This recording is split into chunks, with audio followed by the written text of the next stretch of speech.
cloruro estanoso. Bien, tenemos esa ecuación, ¿no? Perfecto. Formamos las moléculas. Primero, cloruro estánico. Vamos a hacer más chico esto ahora sí. Cloruro estánico. ¿Cómo sería esa molécula? Estaño, cloro y... ¿cuánto? 4, ¿no? Sí. Más amoníaco. Muy bien. Eso produce cloruro estanoso 2 más por ácido clorhídrico más nitrógeno molecular. Muy bien. Perfecto. Estamos haciendo medio básico, por lo tanto, fíjense, el estaño. ¿Qué está pasando con el estaño? Ionicemos primero. Ionicemos. Vamos a ionizar. Vamos a copiar todas las moléculas. El cloruro estánico sí se ioniza, ¿no? En ion estaño, un más 4, más el ion cloruro, como tenemos 4 cloros, en todo caso 4 iones cloruros, ese 4 no se olviden que pasa a ser coeficiente, ¿no? El amoníaco no se ioniza, tenemos acá el estaño con valencia más 2, más el cloruro con valencia menos 1. De la misma forma, el cloro, como tiene subíndice, pasa a ser coeficiente. El ácido clorhídrico sí se ioniza en protones de hidrógeno más iones cloruro. Y el nitrógeno molecular no se ioniza. De esta forma, extraemos los compuestos que cambian, los elementos que forman nuevos compuestos.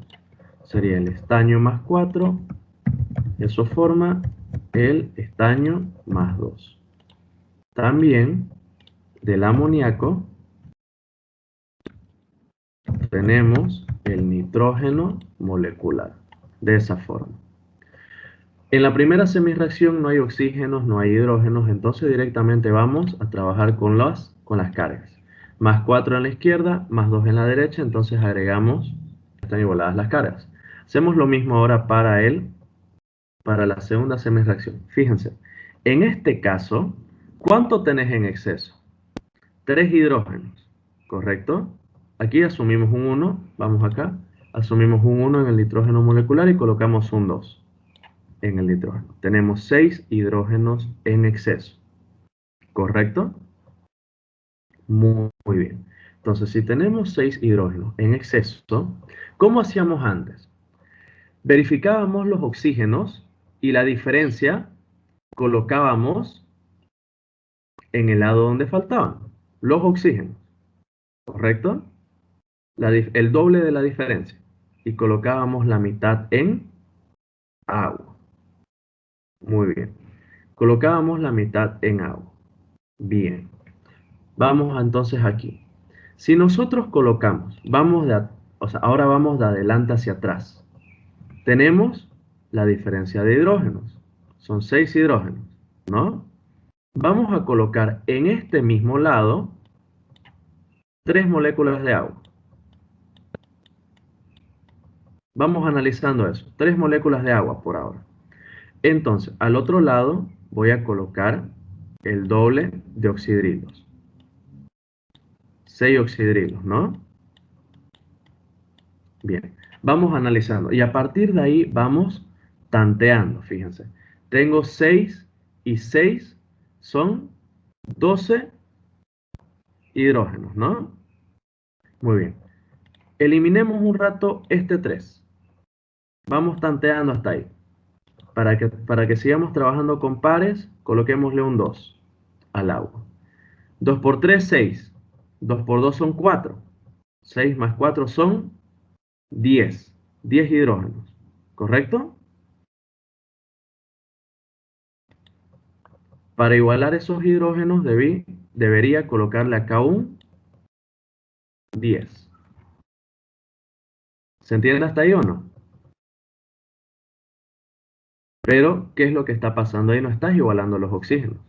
Entonces, ¿bajo qué concepto trabajabas?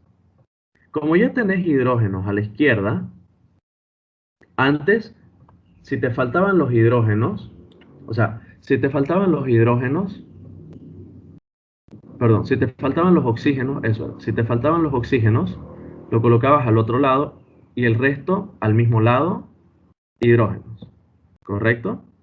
Aquí ya tenés los hidrógenos, son 6. Se supone que tenés que, o sea, ya tenés ahí los hidrógenos. Entonces, a ver, intentemos igualar con agua. Si tenés 6 hidrógenos acá, a este lado coloquemos 6 moléculas de agua. Así, ¿no? Y al otro lado deberías igualar los oxidrilos. Con oxidrilos, mejor dicho. Así, ¿correcto? Entonces vamos por parte. 6 más 6 son 12. Aquí tenés 12 hidrógenos, ¿correcto? 6 oxígenos y ya están igualados. Ya, vamos de nuevo. Fíjense, tenemos ahí, ¿no? Bien. A la izquierda tenemos 6 hidrógenos. O sea, en medio básico, a partir de los oxígenos, igualamos los hidrógenos. ¿Correcto? ¿Cómo hacíamos? Vamos al ejercicio anterior que ya está hecho. Fíjense. En el caso de la segunda semirreacción, tenía una diferencia de 3 oxígenos. Entonces, al otro lado agrego el doble de la diferencia en oxidrilos y la mitad en agua. O sea, voy y vuelvo, ¿no? De los oxígenos termino igualando hidrógenos. Ahora vamos de adelante hacia atrás. De los hidrógenos terminamos igualando oxígenos. ¿Cómo? Tenemos 6 hidrógenos. La regla dice que eso del doble y mitad es solamente para oxígenos. Aquí tengo la diferencia en hidrógenos. Entonces son 6 hidrógenos. Voy a colocar 6 moléculas de agua, porque los hidrógenos los completo con agua. 6 por 2, 12 hidrógenos, ¿no? Entonces el mismo número voy a colocar con oxidrilos. 6 oxidrilos. De esa forma. Ahora, ojo, si yo hubiera querido tener los 6 hidrógenos, aquí debía haber colocado un 3, ¿correcto? Un 3. 3 por 2, 6, ¿no? Pero, como la regla, o sea, como estamos yendo de adelante hacia atrás, antes agregaba la mitad del número en agua. Ahora, como estoy yendo de adelante hacia atrás, en vez de que sea la mitad, va a ser el doble, lo contrario. Por eso es que le termino colocando el 6. Ya sería el doble, fíjense, 6, y ahora el doble serían 12. Y entonces, para completar los oxígenos, 6 oxígenos, le coloco 6 oxidrilos. 6 oxígenos a la izquierda, 6 oxígenos a la derecha. 6 más 6 hidrógenos a la izquierda son 12, 6 por 2, 12 hidrógenos a la derecha. Y luego igualo cargas. 6 por 1 son 6 cargas negativas, el amoníaco es neutro. 6 negativas a la izquierda, 0 a la derecha. Entonces aquí le agrego los 6 electrones que le hacen falta. Intercambio. El 6 va arriba, el 2 va abajo. Simplifico, mitad 1, mitad 3. Y voy colocando la cantidad de iones. Serían 6 electrones. Ya saben ustedes que si esto lo pueden hacer directo, es mejor. Más 3 iones estaño, valencia más 4. Más 6 oxidrilos. Más 2 amoníacos. Todo eso forma 3 iones estaño, valencia más 2, más una molécula de nitrógeno, más 6 moléculas de agua. De esa forma, más los 6 electrones. Luego, sumo, resto, simplifico lo que pueda. Se van los electrones. No tengo agua a la izquierda ni oxidrilos a la derecha, entonces procedemos a colocar los coeficientes de igualación en las moléculas de procedencia. ¿Cómo sería esto? Vamos a hacer un poquito de espacio. Colocamos el 3 del estaño más 4 viene aquí. 2 amoníacos, 3 estaños, una molécula de nitrógeno. Entonces, hasta aquí vamos verificando. 3 estaños a la izquierda, 3 estaños a la derecha. 3 por 4 son 12 cloros. Muy bien, si yo le coloco el 12 aquí,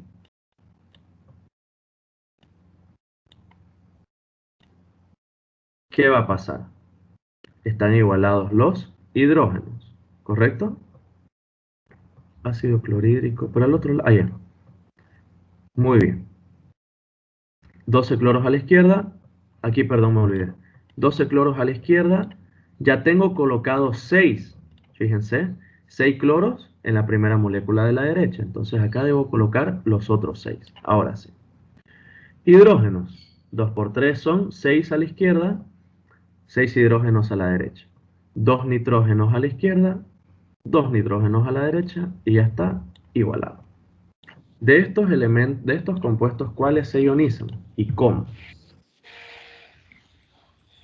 Eh, el sulfuro antimonioso Ah, ¿cómo se ioniza eso?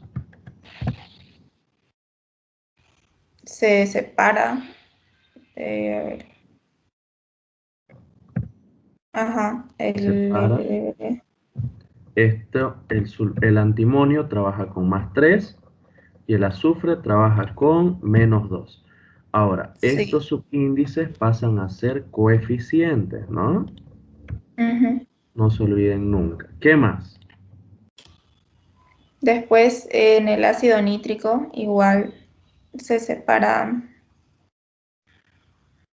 del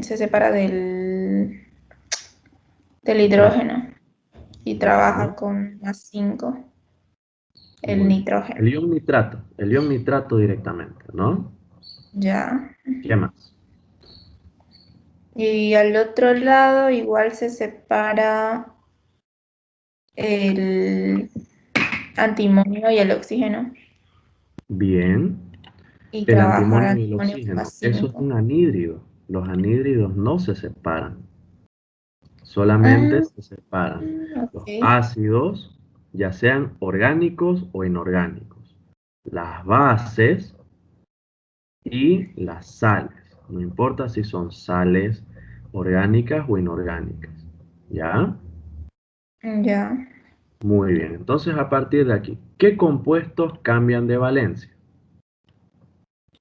El antimonio, el azufre y el nitrógeno. Tenés 3 elementos ahí. Entonces, ¿qué Sí. haces? ¿Cuál con cuál? No sé. Bien, se dan cuenta que en una sola molécula, el antimonio y el azufre forman otros compuestos, ¿correcto?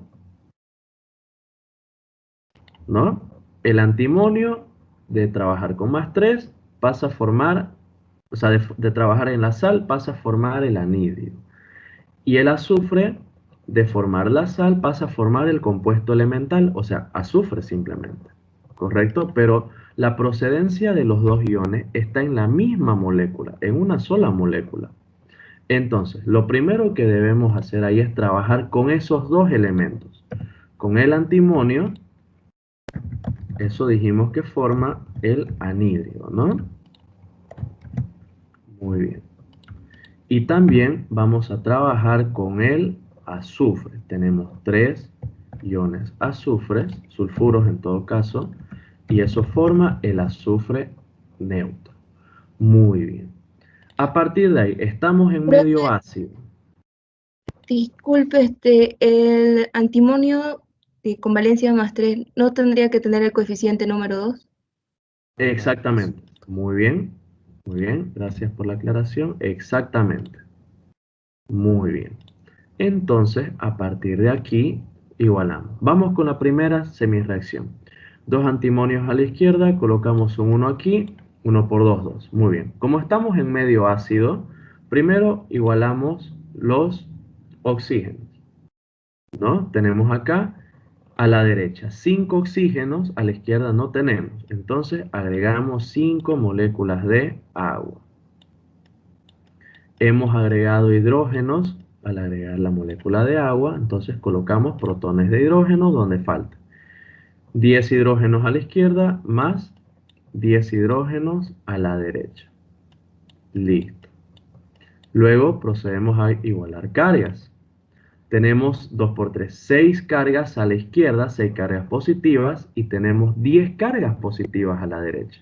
Hay que bajar con 4 electrones a la derecha. Tenemos 6 positivos a la izquierda, 6 positivos a la derecha, igualado. Hacemos lo mismo en la segunda semirreacción. 3 azufres a la izquierda, 3 azufres a la derecha. Igualado. No hay oxígenos, no hay hidrógenos. Vamos con las cargas. Profe, 3 por una 2 son pregunta. 6 cargas. Un ratito, déjenme terminar. 3 por 2 son 6 cargas. 6 cargas negativas. A la derecha es 0. Entonces agregamos 6 electrones a la derecha para igualar.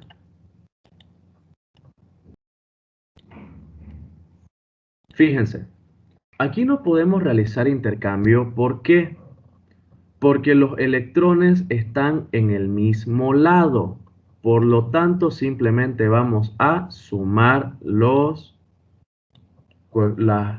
iones que se repiten. Tenemos 5 moléculas de agua al lado izquierdo. Más, tenemos 2 iones antimonio. Más 3. Tenemos 3 iones sulfuros. Todo eso produce un anhídrido antimónico más 10 protones de hidrógeno más 3 azufres más 10 electrones. Simplemente sumado los electrones. Si yo junto estas dos semiecuaciones, ya están igualadas en masa y en cargas. Porque si las igualé por separado, una aparte de la otra, simplemente las estoy uniendo y las cargas y las masas se sobreentiende que van a estar igualadas. Una vez que he hecho eso, recién trabajo con el otro elemento que cambiaba de valencia, que era el nitrato. NO3, valencia -1, y eso forma el dióxido de nitrógeno. Muy bien, no tengo que hacer nada más en la primera semirreacción porque, repito, todo está igualado. Hago el procedimiento ahora para la segunda. Muy bien, acá se sobreentiende que hay un 1, un nitrógeno, un nitrógeno. A la derecha me falta agua, agrego una molécula de agua. Un oxígeno, me faltaba entonces 2 y 1, 3, 3 oxígenos a la izquierda, igualado. Me sobran hidrógenos a la derecha, entonces agrego a la izquierda lo que me sobra, 2 hidrógenos. Muy bien, igualo cargas, 2 positivas y una negativa a la izquierda da un total de una carga positiva. A la derecha todo es neutro, por lo tanto aquí voy a agregar un electrón y hago todo el lado izquierdo también neutro. Y aquí ya puedo intercambiar electrones. ¿Por qué? Porque tengo a la izquierda y a la derecha. Entonces coloco el 10 acá abajo y el 1 a la parte de arriba. Voy a copiar todos los iones que tenga. Bueno, esto como ya está escrito lo voy a colocar aquí y voy a seguir aumentando. Tengo 10 electrones a la izquierda más 20 protones de hidrógeno a la izquierda, más 10 iones nitrato a la izquierda. Todo eso más 5 moléculas de agua, más antimonio, más sulfuro. Los 6 iones de la izquierda están colocados. Vamos a la derecha. Están colocados el dióxido de antimonio, los protones de hidrógeno, el azufre, los 10 electrones. Vamos a terminar de colocar el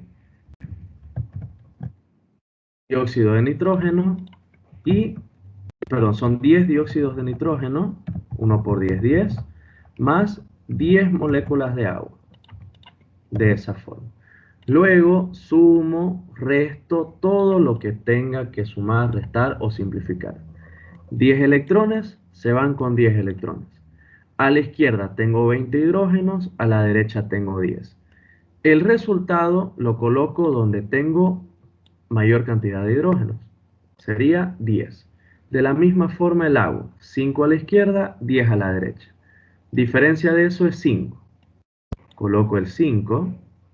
No hay nada más que se repite, entonces coloco cada coeficiente en la molécula que le corresponde. Colocamos aquí. Muy bien, vamos a hacer espacio. Y colocamos cada coeficiente. Fíjense, 5 moléculas de agua, 10 dióxidos de nitrógeno, un óxido antimónico, 3 azufres, 10 ácidos nítricos. Ahora, tenemos acá 2 antimonios. Si le colocamos un 1 aquí, 1 por 2, 2. 3 azufres, 1 por 3, 3 azufres. Perfecto. Vamos de esta forma ahora. Seguimos igualando por tanteo. Vamos verificando. Ya verificamos los antimonios, ¿no? 2 a la izquierda, 2 a la derecha. 3 a la izquierda, 3 azufres. A la izquierda, 3 a la derecha. 10 nitrógenos a la izquierda, 10 nitrógenos a la derecha. 10 hidrógenos a la izquierda, 5 por 2, 10 a la derecha. 10 por 3, 30 a la izquierda. 1 por 5, 5. 10 por 2 son 20, más 5, 25. Y 5 oxígenos en el agua, 30. Igualado. ¿Se acuerdan que el año pasado con el profe Johnny, cuando hacían redox, podían tener en un mismo elemento, perdón, en un mismo compuesto, uno que se oxida, uno que se reduce? Los dos se pueden oxidar, ¿correcto? En un mismo compuesto, ¿no? ¿Qué hacían Sí. ahí? Simplemente sumaban, ¿no? Sacaban los dos resultados y esos dos resultados los sumaban y ese total recién se trabajaba con el otro, ¿no? El concepto es el mismo en ion-electrón. Puede suceder en medio ácido, también en medio básico. El concepto es el mismo. Pasamos ahora a la parte de cálculos estequiométricos. Bien. Con respecto a los cálculos estequiométricos, vamos a repasar desde la determinación, desde el cálculo del peso molecular. ¿Qué era el peso molecular? Era simplemente la relación de masas existentes en una unidad de sustancia, que es el mol. Donde, para determinar el peso molecular, por ejemplo, vamos a hacer del ácido sulfúrico. ¿Qué es lo que tenemos que hacer? Tenemos que primero determinar la cantidad de masa de cada elemento. ¿Y cómo se lo hacía? Se calcula primero, se determina el peso atómico de dicho elemento y luego ese valor se multiplica por el número de átomos presentes de ese elemento en la molécula. En el caso del hidrógeno, en esta molécula de ácido sulfúrico su peso atómico es 1. Del azufre es 32. Y del oxígeno 16. Lo siguiente es multiplicar cada valor por el número de átomos. En esta molécula tenemos 2 átomos de hidrógeno, tenemos un átomo de azufre y también tenemos 4 átomos de oxígeno. Luego se procede a calcular los totales. 1 por 2, 2. 32 por 1, 32. 16 por 4, 64. Sumo los totales de eso. ¿Cuánto sale? 98 gramos sobre mol. Donde si yo interpreto eso, serían 98 gramos de dicho ácido existente en un mol del mismo compuesto. Pesos atómicos ahora. Vamos a calcular el peso molecular. Hierro y luego el azufre, ¿no? Primero primero se coloca la cantidad de el peso atómico. Del hierro 56 y del azufre es 32. Luego de eso, ¿por cuánto se multiplica? El hierro se multiplica por 2 y el azufre por 3. ¿Ya? ¿Cuánto sale cada valor? 112 y 96. Muy bien. ¿Y el resultado de todo eso cuánto te sale? 208. ¿Qué quiere decir esos 208? Que hay 208 gramos sobre mol en una molécula. No. 208 gramos por cada 1 mol Ah, de ese compuesto. Ahora, no se confundan, los moles son distintos de las moléculas. Una molécula es esto lo que estamos viendo, ¿ya? Y mol es una unidad de sustancia. Si nosotros recordamos lo que es el número de Avogadro, un mol equivale a 6,023 por 10 a la 23 moléculas, ¿no? Son cosas muy distintas. No se olviden eso. Bien, muy bien. Entonces, a través del peso molecular yo puedo relacionar unidades, como ser gramos y moles, o de moles, convertir de moles a gramos. ¿Cómo realizamos eso? Aquí me pide hallar la cantidad de gramos existente en 5 moles de magnesio. Entonces, calculamos el peso molecular del magnesio. Sería 24 gramos sobre mol. Perfecto. Si nosotros interpretamos eso, serían 24 gramos de magnesio por cada 1 mol del mismo compuesto, es decir, de magnesio. Si yo en realidad estoy trabajando con 5 moles, debo determinar cuántos gramos de magnesio equivale a eso. Por eso es que la X de la incógnita está debajo de los gramos, porque eso es lo que estoy buscando. Bien, las unidades siempre tienen que ir iguales en la misma columna. ¿Cuánto sale eso? Se multiplica cruzado y se divide recto. Serían 120 gramos, ¿no? Como les digo, de magnesio. Las unidades tienen que ser iguales. Si la X está debajo de los gramos, muy bien, la unidad de la incógnita va a ser gramos. De esa forma. También podemos hacerlo por factores. 20 gramos, vamos a hacer aquí, el C. 0,25 moles de clorato cúprico. Peso molecular de eso, vamos, rápido. Si no tienen los pesos atómicos, del cobre es 64, del cloro es 35,5 y el oxígeno 16. ¿Cuánto es el peso molecular del clorato cúprico? Vamos, calculen.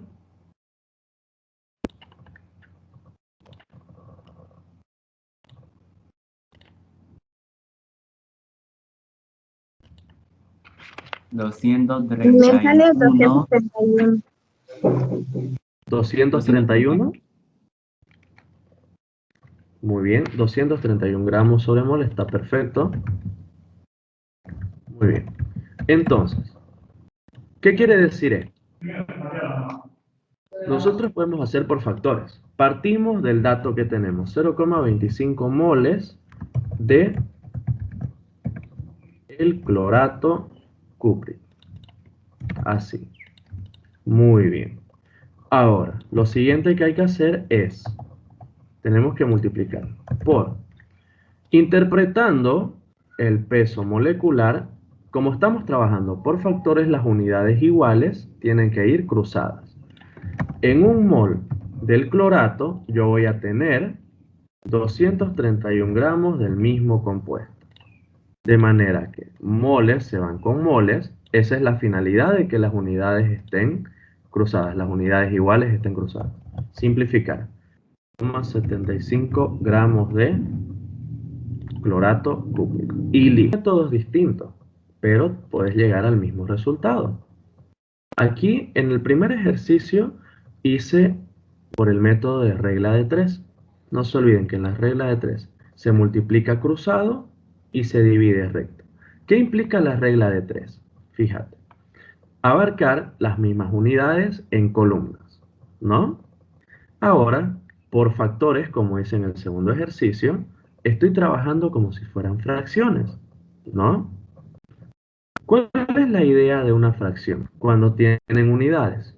Sabemos que en las fracciones al multiplicar, todo se simplifica de manera cruzada, ¿correcto?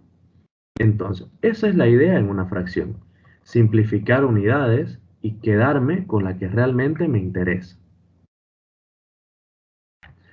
De la misma forma, podemos hacer el cálculo de moles a partir de masas, de datos que me den en masa. De la misma forma, trabajo con el peso molecular, ya que ese cálculo me permite relacionar gramos con moles o moles con gramos. Bien, peso molecular de este compuesto, 47, muy bien. Gramos sobre mol. Perfecto. Entonces, a partir de ahí, ¿qué es lo que vamos a hacer? Vamos a trabajar. Vamos a hacerlo por factores. 50 gramos de ácido nitroso no producen, todavía no estamos viendo reacciones. Bien, entonces, tenemos las unidades de gramos.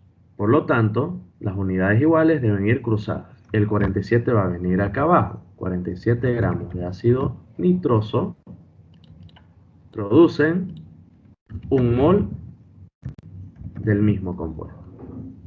Muy bien. Gramos se van con gramos y listo. Esa es la forma del cálculo. Es lo mismo que la anterior, solo que ahora tienen que tener en cuenta las unidades. Unidades iguales siempre van a ir cruzadas. De la misma forma, con el peso molecular podemos determinar la masa de un elemento en específico que hay en todo el compuesto. Perfecto. Peso molecular del carbonato de calcio. Calcio 40, del carbono es 12, del oxígeno 16. Son 100 gramos sobre mol. Perfecto. De esa forma, si nosotros queremos hallar los gramos de calcio, solamente de calcio, existentes en 150 gramos de carbonato, partimos de los 150 gramos de carbonato de calcio. Y bien, si interpretamos lo calculado en el peso molecular, por cada 100 gramos de carbonato de calcio que tenemos, ¿cuánto de calcio solamente? En esos 100 gramos que calcularon. 40 gramos de calcio. 40 gramos de calcio solamente. Gramos de carbonato. Se van con gramos de carbonato. ¿Y eso cuánto sale? 60. 60 gramos de calcio presentes en esos 150 gramos. Para los que no entendieron, ¿de dónde es que sacan los 40? Fíjense. Calcio, el peso atómico es 1. Y también se tiene solamente un átomo. Entonces 40 por 1, 40. De esa forma. Aquí, el ejercicio C. Peso atómico de la urea. Perdón, peso molecular de la urea. Moleculares. Nitrógeno 14. Carbono 12. Oxígeno 16. ¿Cuánto sale?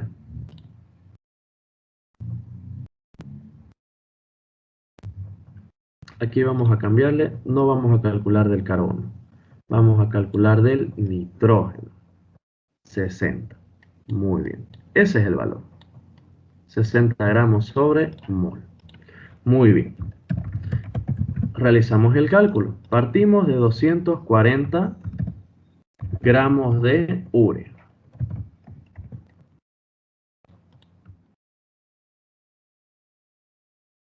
Muy bien. Ahora, colocamos acá. En 60 gramos de urea, ¿cuánto tenemos solamente de nitrógeno? Hay que multiplicar el peso atómico por la cantidad de átomos.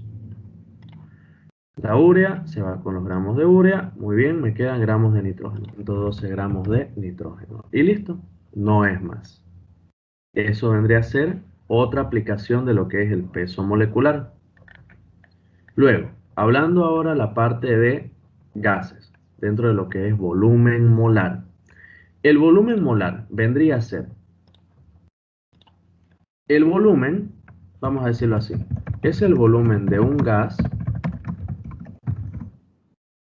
medido a condiciones normales. Cuando vean así, condiciones normales, CN es ese valor. Esa es la abreviatura, CN, condiciones normales. ¿Y cuáles son las condiciones normales? Presión en una atmósfera y temperatura de 273 grados Kelvin o 0 grados Celsius. De esa forma. Donde si nosotros hacemos la deducción a través de la ecuación de estado, podemos llegar a la conclusión de que un mol de cualquier sustancia equivale a 22,4 litros de la misma. Ese es el volumen molar. Un mol de cualquier sustancia, cualquier gas, equivale a 22,4 litros, siempre y cuando esté medido a condiciones normales de presión y temperatura. Por ejemplo, si tenemos acá, calcular el volumen de 30 gramos de oxígeno a condiciones normales. Partimos de los 30 gramos de oxígeno. Ojo, no se vayan a confundir aquí. Algo que relaciona masa y volumen es la densidad, ¿correcto? Eso todo mundo lo sabe. Pero la densidad nosotros la ocupamos cuando trabajamos con líquidos. Cuando voy a convertir de masa a volumen, hablando de un gas, debemos tener en cuenta las condiciones de presión y temperatura. En este caso te dice que son condiciones normales. Tras que escuches condiciones normales, se te tiene que venir a la cabeza el volumen molar. El volumen molar es un mol de sustancia equivale a 22,4 litros. ¿Hasta ahí se entiende? Sí. Bien, tenés moles y litros. Acá estás hablando de gramos.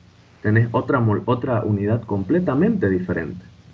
Si vos sabés que el volumen molar es la relación de moles y litros, y estás trabajando con gramos, estás partiendo de gramos, ¿qué harías? ¿Qué cálculo relacionaba gramos y mol? Se calcula el peso molecular. ¿En cuánto es el peso molecular de oxígeno? 32 gramos mol. Muy bien. Gramos se van con gramos. Ya tenés moles. ¿Cómo convertís o qué relacionás con volumen? De moles a volumen. Te dice a condiciones normales. Un mol de esa sustancia, es decir, de oxígeno, equivale a 22,4 litros. Moles se van con moles, ¿no? Y te queda litros. ¿Cuánto sale todo eso? 21 litros de oxígeno. De esa forma, trabajan el volumen molar, ¿no? Ya sea si parten de gramos o si parten de moles. Si parten de moles directamente, ¿no? Trabajarían con el volumen molar. De esa forma. Después, el peso equivalente. Y con eso vamos a acabar por el día de hoy. El peso equivalente es un derivado, bueno, un producto de lo que sería la ley de proporciones recíprocas o la ley de Richter, que dice que un elemento tiene tiene varios pesos de combinación, para lo cual el peso equivalente, conceptualmente hablando, es la masa que desplaza, es la masa de un elemento que es desplazada o por 1 gramo de hidrógeno o por 8 gramos de oxígeno. Eso conceptualmente hablando. Y ese concepto, si nosotros lo aplicamos a cálculos, la determinación del peso equivalente varía de acuerdo al compuesto. Si estamos trabajando solamente con un elemento, o sea, con un elemento solito, el peso equivalente es igual al peso molecular dividido entre la valencia de dicho elemento. Si nosotros estamos trabajando con un óxido, independientemente, un óxido ácido o básico, el peso equivalente es igual al peso molecular dividido entre la cantidad de cargas positivas. Si trabajamos con un ácido, independientemente si es un ácido de procedencia orgánica o inorgánica, el peso equivalente es igual al peso molecular dividido entre la cantidad, esto es número, ¿no? Un numeral, la cantidad de hidrógenos desplazables. Ojo aquí, por concepto de cálculo, ya, vamos a decir que todos los ácidos con los que nosotros trabajemos tienen sus hidrógenos desplazables. O sea, todos se pueden desplazar. Si el ácido tiene 4 hidrógenos, utilizamos los 4. Si tienen 3 hidrógenos, utilizamos los 3. Así sucesivamente. Pero en la práctica, es decir, ya en la vida real, como quieran llamarlo, no siempre es así. Existen casos, existen ácidos que al tener, por así decirlo, 3 hidrógenos en su molécula, desplazan uno a la vez. Y esos ácidos son conocidos como ácidos polipróticos.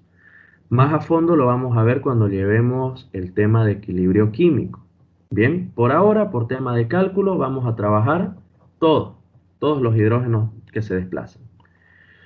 Luego, los hidróxidos, el peso equivalente sería igual al peso molecular dividido entre el número de oxidrilos. Y por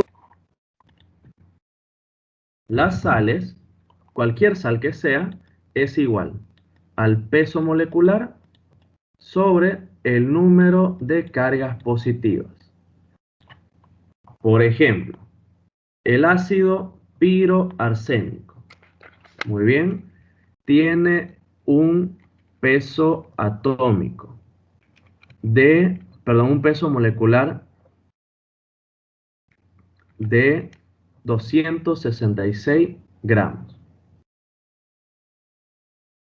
A ver, 4, 2, 5, sí, está bien, 266 gramos. Entonces, si yo calculo el peso equivalente va a ser igual a 266 gramos dividido, en este caso es un ácido, piro. Los ácidos piro tienen 4 hidrógenos, dividido entre 4. 66,5 y la unidad sería gramos sobre equivalente gramo. De esa forma. Si nosotros interpretamos ese valor, quiere decir que tenemos 66,5 gramos de ese compuesto por cada un equivalente gramo del mismo. Y a través del peso equivalente es que se obtiene el número de equivalente gramos, que eso es igual. Podemos hacerlo por fórmula.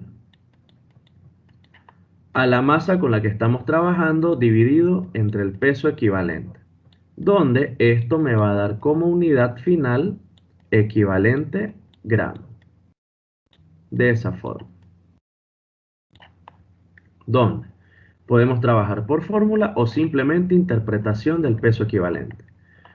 Peso equivalente aquí del sulfato cuproso. Primero determinamos su peso molecular.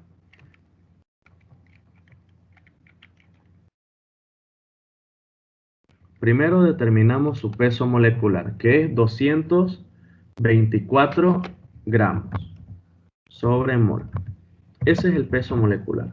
Al ser una sal, tenemos que dividir esto entre las cargas positivas. Valencia del cobre más 1, 1 por 2, 2. Entonces, 224 entre 2 me va a salir 112 gramos sobre equivalente gramo. Realizando la interpretación con el valor con el que estamos trabajando, 2348 gramos de sulfato cuproso, por, trabajamos aquí. Realizando la interpretación, tenemos 112 gramos de sulfato cuproso por cada un equivalente gramo del mismo compuesto. De esa forma. Muy bien. Gramos se van con gramos y me queda equivalente gramos. ¿Cuánto sale todo eso? 20,96. 20,96 equivalente gramos del sulfato y listo. Esto sería el método de obtención.